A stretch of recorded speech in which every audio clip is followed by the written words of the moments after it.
દહેજ નજીક આવેલ ભેંસલી ગામની સીમમાં મોડર્ન કંપની પાસે અવાવરૂ જગ્યામાંથી સપ્ટેમ્બર મહિનામાં એક યુવાનનો મૃતદેહ મળી આવ્યો હતો, જેનું ગળું દબાવી હત્યા કરાઈ હોવાનું પીએમ રિપોર્ટમાં ખુલતા પોલીસે 4 શકમંદો સામે કાર્યવાહી હાથ ધરી છે।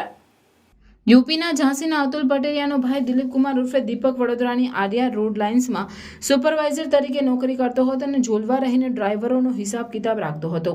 તે અરસામાં ગત 22 સપ્ટેમ્બરે અતુલના પુત્રનો જન્મદિવસ હોય તેમણે દિલીપને ફોન કર્યો, પરંતુ તે બંધ આવતો હતો। જે બાદ સાંજના સમયે દિલીપ સાથે રહેતા બ્રિજમોહને તેમને ફોન કરીને જણાવ્યું કે 20 સપ્ટેમ્બરથી દિલીપ ગાયબ છે, તે ગામ આવ્યો છે કે કેમ, તો તે વતનમાં આવ્યો ન હોવાનું તેમણે જણાવ્યું। તો તે અરસામાં ભેંસલી ગામેથી તેનો મૃતદેહ મળી આવતા અતુલ તેના ભાઈઓ અને સગા સંબંધીઓ સાથે ભરૂચ આવી પહોંચ્યો। પોલીસે મૃતકનું પોસ્ટમોર્ટમ કરાવ્યું હતું અને તેના રિપોર્ટની રાહ જોઈ રહ્યા હતા।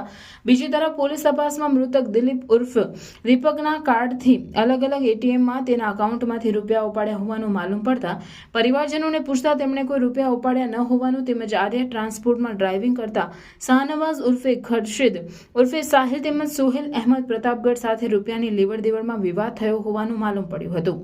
જેથી તેઓની તપાસ કરતા તે બંને તેમજ અન્ય 2 સાગરીતો શંકાના દાયરામાં આવ્યા હતા। આ અરસામાં પોસ્ટમોર્ટમ રિપોર્ટ આવતા તેમાં મૃતકનું ગળું દબાવી છાતીને કોઈ રીતે દબાવી તેની હત્યા કરી હોવાનું જણાવાયું હતું।